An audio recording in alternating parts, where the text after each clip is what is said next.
La realidad del mercado de trabajo cambia con intensidad, con la digitalización de la economía, la robotización y la incorporación de la inteligencia artificial a los procesos económicos. Es la transformación laboral que se une a la metamorfosis económica y energética, una transformación que se aprecia en la marcha económica. La economía española resiste y crece en tasa interanual un 2,4% en el primer trimestre. El PIB español se aísla de la incertidumbre y tensiones políticas y decide marchar en paralelo mientras la inflación repunta y el incremento de los precios de los alimentos preocupa sobre todo a las familias más vulnerables.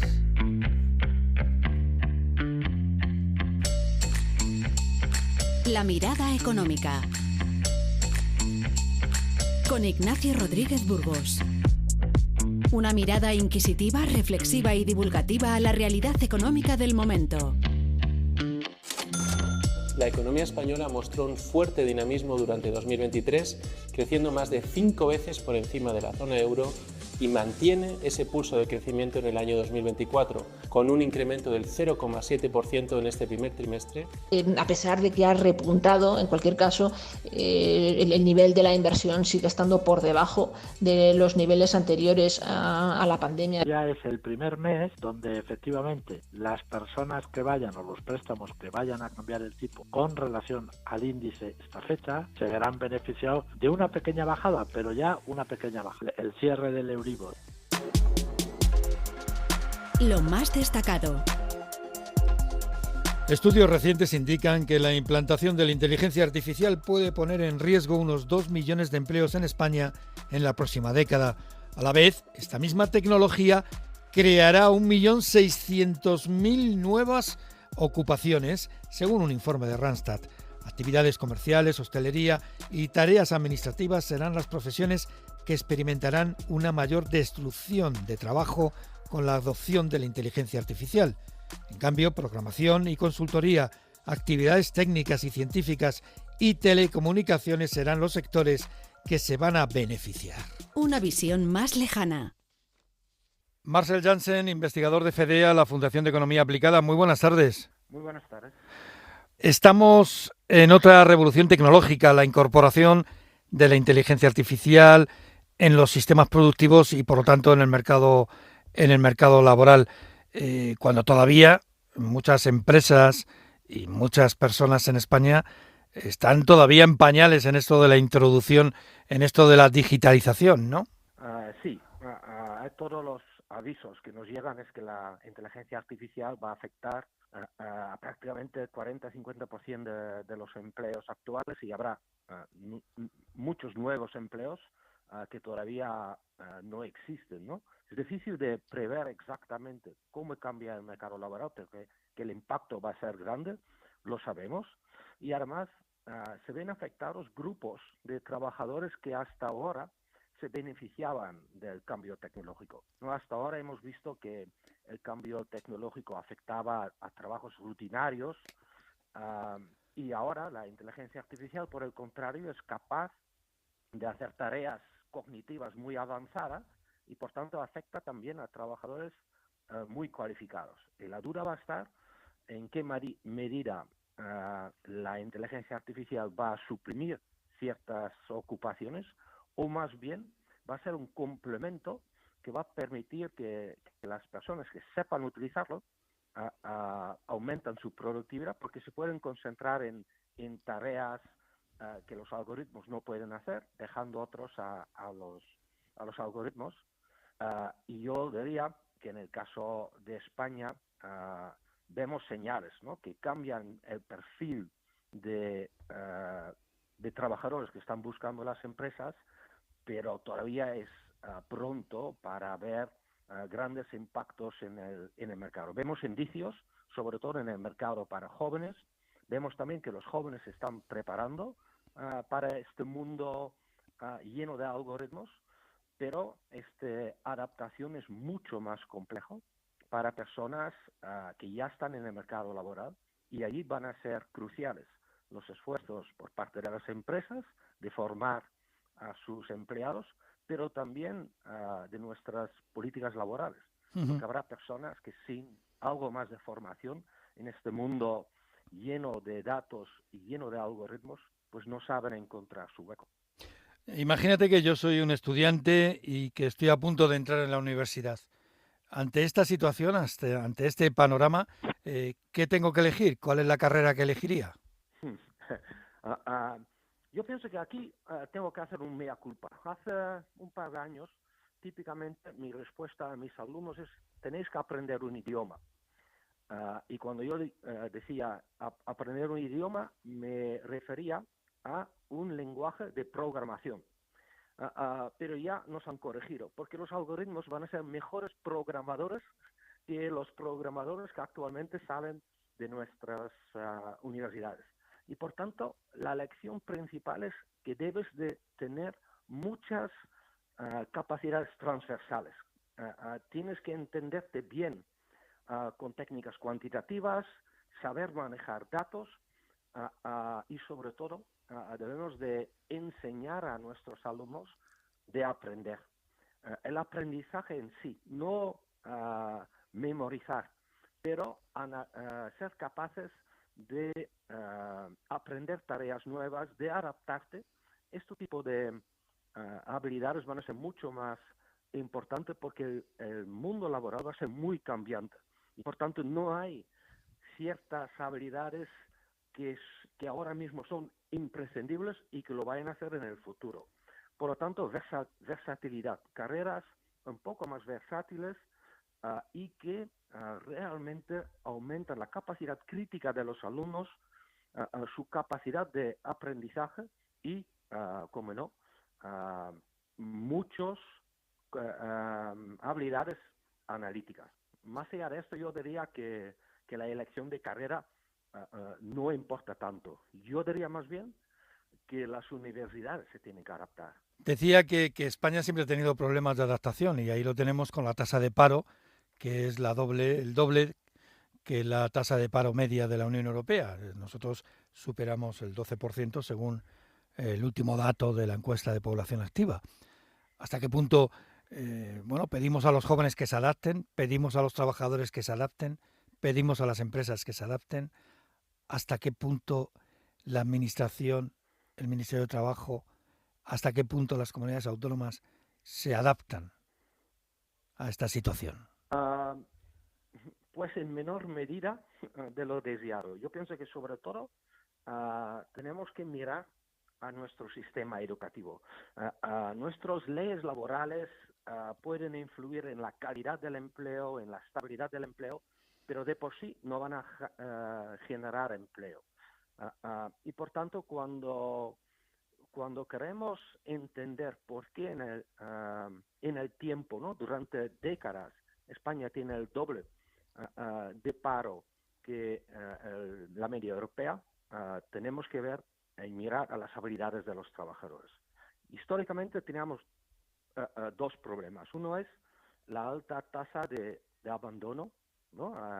Hasta, digamos, hace una década, casi un tercio de los jóvenes entraban en el mercado laboral sin más que la educación obligatoria, y España sigue siendo el país con la mayor proporción de trabajadores sin cualificaciones básicas, ¿no?, en Europa. Y luego había un problema de un ajuste muy malo entre lo que es la demanda de las empresas y los títulos y el tipo de educación de los alumnos. Muy poca formación profesional y una representación de carreras con pocas salidas laborales. Por tanto, si en el largo plazo queremos realmente acercarnos a la media, converger con la media europea, debemos de mejorar y mucho el vínculo entre nuestro sistema educativo y el mercado laboral. Hay pasos en la buena dirección. Todos los cambios que se están haciendo en la formación profesional van en la buena dirección, pero necesitamos más esfuerzo en modernizar nuestras titulaciones universitarias y siguen haciendo falta medidas para reducir el abandono. Allí, para mí, están las claves. Y luego podemos hablar sobre la capacidad de nuestras administraciones públicas de ayudar a personas en situación de desempleo de encontrar empleo. Hoy he escuchado a la ministra de Trabajo con su gran elocuencia usual hablar de una pequeña revolución en la atención de los parados, que vamos a ser capaces de ofrecer atención individualizada, itinerarios personalizadas, incorporar a mayores de 52 en el mercado laboral. La verdad es que la realidad es muy cruda y si miramos en detalle lo que se está anunciando, este tipo de anuncios llevan sobre la mesa desde hace más de una década y seguimos sin una reforma profunda de nuestro sistema público de empleo, que está a la cola en Europa en su capacidad de intermediación laboral y que tampoco ha sido hasta ahora generadora de oportunidades o capaz de realmente ayudar a personas con dificultades a encontrar empleo. Ahí quedan tareas, pero yo diría el mayor reto sigue siendo la educación. Pues Marcel Janssen, investigador de FEDEA, muchas gracias por estar con nosotros aquí en la mirada económica de Onda Cero.es. Un placer, hasta luego. La mirada económica. La economía española resiste y se comporta mejor de lo esperado según el INE. En el primer trimestre creció un 0,7%, lo mismo que en el trimestre anterior. Este avance del 2,4% en tasa interanual se apoya, entre otras cosas, en exportaciones y en inversiones, como nos explica María Jesús Fernández desde Funcas. Este crecimiento ha procedido en primer lugar de las exportaciones, especialmente de servicios turísticos. También ha crecido el consumo privado, aunque de una forma moderada. Y quizás el elemento más favorable del resultado del primer trimestre es la recuperación de la inversión, ¿no?, que es el componente de la demanda que ha registrado una peor evolución en toda la etapa pospandemia. Otra clave está en el consumo de las familias, que aguanta, a la vez que retrocede el gasto público. Entre medias se cuela la inflación, que de nuevo repunta al 3,3% por culpa de los combustibles y la alimentación. Aunque eso sí, la inflación subyacente, la que no tiene en cuenta ni los alimentos frescos ni la energía, modera su ritmo al 2,9%, el nivel más bajo desde 2022. Una visión más profunda. Miguel Ángel Ruiz, presidente de la Asociación Española de Consumidores, gracias por estar con nosotros. Encantado. Vemos cómo la inflación ha repuntado por segundo mes consecutivo. La razón hay que buscarla en el encarecimiento de los carburantes. Quizá lo que más preocupa a las familias es que siga al alza el precio de los alimentos, ¿no? Sí, efectivamente, estamos hablando de incrementos de precios importantes, constantes, que llevamos desde hace 2 años y algo soportando los consumidores, y eso pues está provocando un deterioro económico de las familias muy importante, un deterioro económico progresivo, además, que venimos viendo, del que venimos alertando como Asociación Española de Consumidores, y que está provocando que el concepto de consumidor vulnerable, que antes a lo mejor aludía a un 35, un 40% de la población hace unos años, pues ahora pueden ser considerados consumidores vulnerables prácticamente 8 de cada 10 consumidores, el 80%, y eso nos preocupa evidentemente, y todo por una tormenta perfecta, podemos decir, que hay en cuanto a subida de carburantes, en su momento la subida de los suministros, aunque ahora estén en precios bajos, pero aún así ha habido problemas económicos con eso también, y la subida sobre todo de 2 variables muy importantes y esenciales de cara a la vida de los consumidores. Uno es la vivienda, bien sea hipoteca o bien sea alquiler, que están a precios desorbitados y a precios inasumibles por parte de las familias, y por supuesto también a la cesta de la compra, como hablábamos anteriormente, y que supone un auténtico lastre y un auténtico problema afrontar su pago mes a mes por parte de la familia. Oxfam indicaba en un reciente estudio que las familias españolas han reducido el gasto en alimentación, sobre todo en carne, en pescado.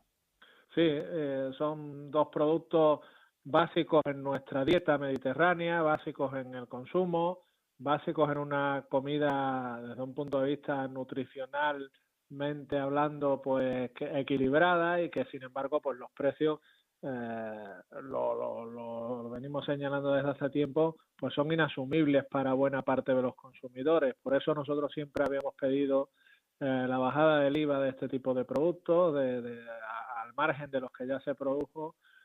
También entendíamos que la carne y el pescado, por el componente nutricional también que tiene, pues entendíamos que debería de haber bajado el IVA y debería de haberse amortiguado un poco la subida de estos productos, porque estamos hablando no solo de economía, sino también de salud, de nutrición, y eso pues conlleva que al final la subida de productos tan básicos como el aceite, la carne o el pescado, pues haga que los consumidores cambien su forma de consumir, su forma de alimentarse, y por tanto desde ese punto de vista la nutrición no sea la más adecuada desde un punto de vista de nuestra salud.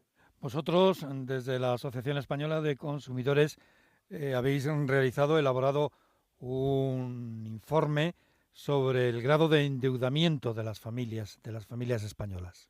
Sí, y con datos reveladores, ¿no? Que buena fuente de ellos, pues es esto que venimos diciendo de los incrementos de precios que se están produciendo no en un solo sector, sino en diferentes sectores del consumo, y que provocan al final esa pobreza por parte de los consumidores y esa vulnerabilidad económica por parte de los consumidores. El dato más significativo es que el 80% de los consumidores hoy por hoy pues tienen cierto sobreendeudamiento, es decir, gastan más de lo que deberían, más de los ingresos que tienen, y ese dato comparado con lo del año pasado, con el mismo estudio que hacíamos el año pasado, pues se ha visto incrementado. El año pasado estábamos hablando de un 60%, este año, un año después, estamos hablando del 80% de los consumidores que lo pasan mal, y el 93% de esos consumidores que están sobreendeudados nos indican que todo ese sobreendeudamiento, toda esa situación económica desfavorable, pues viene por parte de esas subidas de precios de la cesta de la compra, sobre todo, y de la vivienda, como indicábamos anteriormente.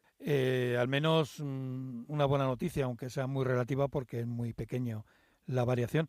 El Euribor se abarata, baja ligeramente. Sí, positivo, ¿no? Siempre lo decimos que es positivo toda bajada, pero insuficiente hoy por hoy, ¿no?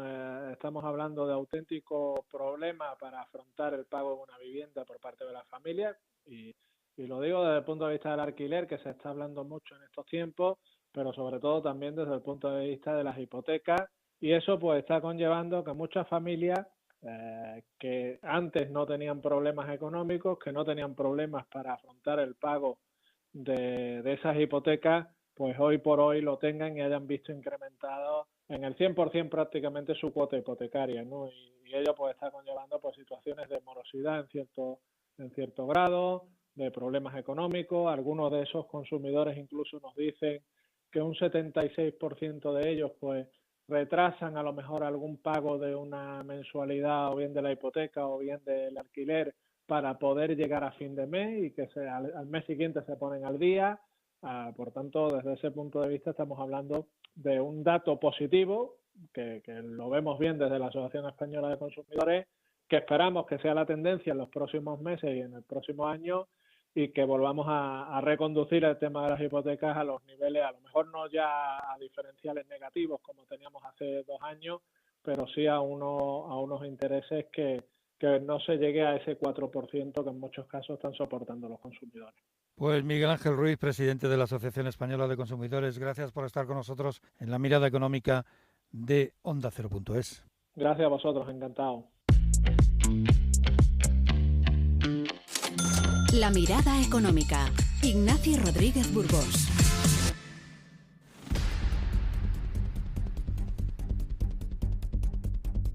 Metamorfosis. En la transformación energética, con el imparable desarrollo de las energías renovables, una de las grandes dificultades es el almacenamiento de la energía eléctrica. Se continúa investigando la instalación de gigantescas baterías, pero todavía es un campo por desarrollar. En este punto emergen las centrales hidroeléctricas de bombeo, enormes embalses interconectados a diferente cota en circuitos cerrados, donde se aprovecha la energía potencial del agua. Nuestra compañera Patricia Gijón ha estado en La Muela, una de las principales instalaciones mundiales de este tipo de tecnología, que puede generar electricidad para casi 500.000 de hogares. Desde los primeros canales hasta los molinos para procesar el grano e incluso telas, el agua ha sido siempre un recurso escurridizo que el ser humano ha querido aprovechar. Era un recurso muy controlable, muy fácil y además es una tecnología que prácticamente no ha evolucionado desde hace 100 años. Hay centrales actualmente en el Pirineo aragonés que tienen 100 años y siguen siendo la misma central, porque la eficiencia ya era de un 90 y muchos % y la tecnología no ha mejorado. Así suena la turbina que está instalada en el corazón de la central hidroeléctrica de bombeo más grande de España y una de las mayores de Europa. Ha llamado el centro de control que tenemos que arrancar las 4 máquinas inmediatamente. ¿Arrancamos la máquina 4 y 5? ¿Y el 6 y el 7? Sí. Procedemos. Esta escena forma parte del día a día que se vive en el complejo hidroeléctrico de Iberdrola de Cortes La Muela, situado en la provincia de Valencia.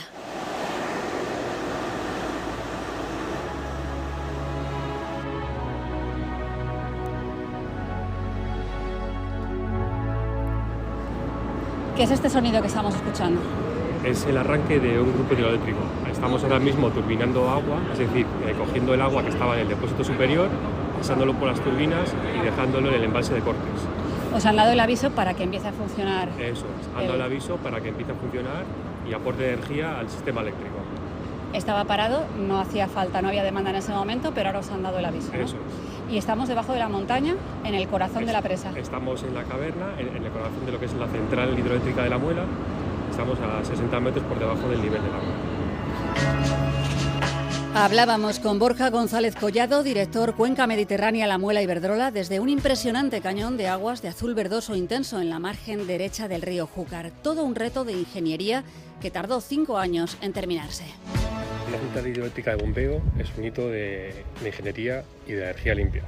Tiene 3 elementos principales: un depósito superior, una central donde se ubica el equipamiento y un embalse inferior. El agua se bombea cuando hay excedente de energía y se turbina cuando hace falta porque el sistema eléctrico lo demanda. Fue necesario perforar la montaña para abrir una cavidad del tamaño de una catedral y construir un lago artificial en la cima de la montaña, equivalente a 8.000 piscinas olímpicas.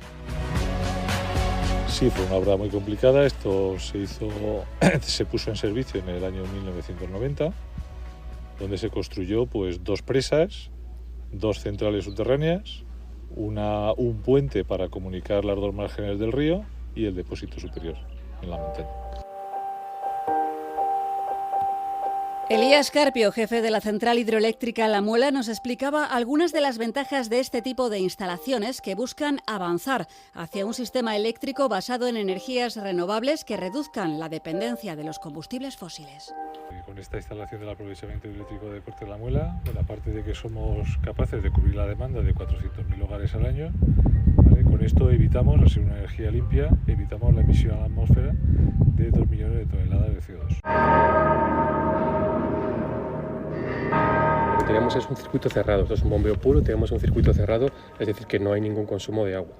¿Pero qué es una central de bombeo reversible? Es como una gran batería que permite almacenar energía a gran escala. Cuando hay menos demanda que energía disponible en el sistema, se usa ese excedente de energía para llevar agua del embalse superior hacia el depósito superior por una tubería. Y cuando hay que producir energía, se turbina el agua, aportando estabilidad a la red y eliminando la dependencia de energías fósiles. Su funcionamiento es sencillo: 2 embalses conectados por un salto de agua que se eleva y se libera en los picos de demanda. Básicamente hablamos de marear el agua.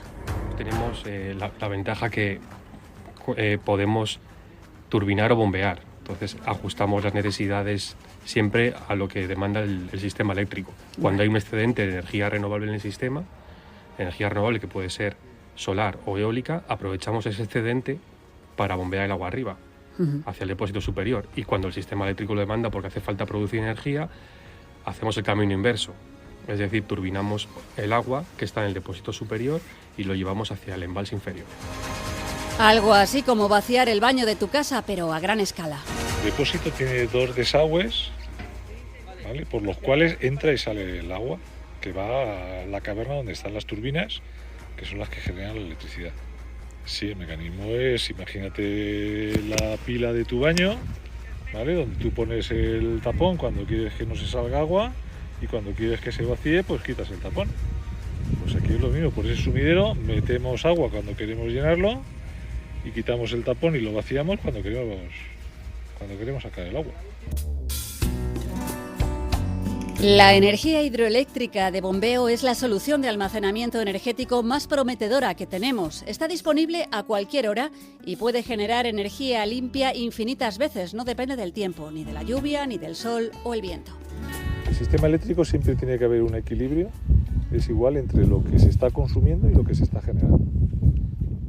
Entonces, cuando se está generando más de lo que se está consumiendo, la forma de aprovechar ese excedente de energía, ahora sobre todo en el tema de renovables, porque hay mucho viento o hay mucho sol y se está produciendo mucha energía eléctrica sobrante, que el sistema no es capaz de consumirla, lo que hacemos es consumirla con estas centrales de bombeo.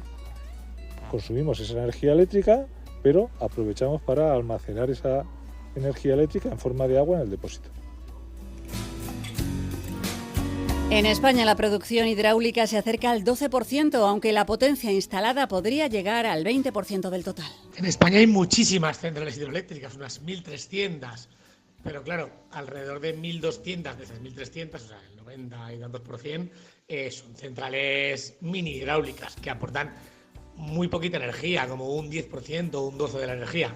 El 88% de la energía, o sea, casi toda la energía que aportan las hidroeléctricas, la aportan las grandes hidroeléctricas, que solo son 100 de esas centrales, ¿no?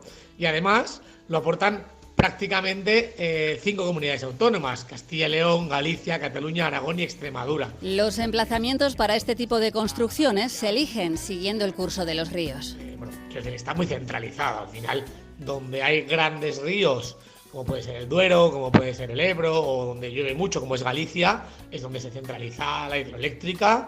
Y luego hay una gran dispersión de, por así decirlo, pequeños barrancos turbinados, que son los más renovables, dicho sea de paso, porque son los únicos que no se colmatan y los que tienen durabilidad eterna, pero que tienen un aporte muy pequeño. La clave para equilibrar el sistema eléctrico y mejorar la seguridad de suministro, nos decía Marcos Rupérez, profesor de OBS Business School, es el almacenamiento de energía. Y aquí las centrales hidroeléctricas reversibles juegan un papel clave. La hidroeléctrica de bombeo son baterías de gravedad con agua, sí son la mejor solución para conseguir insertar más renovables, para conseguir que las renovables puedan aportar energía a la red cuando no hay sol ni viento, ¿no?, almacenándolo en estas turbinas. Es la mejor solución de almacenamiento de energía, y el almacenamiento de energía es algo que hace falta con las renovables. Y por tanto la hidroeléctrica de bombeo es una solución casi perfecta, dado que las baterías y otras soluciones como la gravedad por cemento parecen bastante menos factibles. España tiene potencial para construir más centrales de bombeo porque disponemos de numerosos ríos y montañas y hay instalaciones hidroeléctricas con posibilidades de ser transformadas en bombeo. El agua ha sido, es y será una de las fuentes primordiales para la generación de energía, ya sea por el cauce de los ríos, como hasta ahora, o la producida por la fuerza del mar.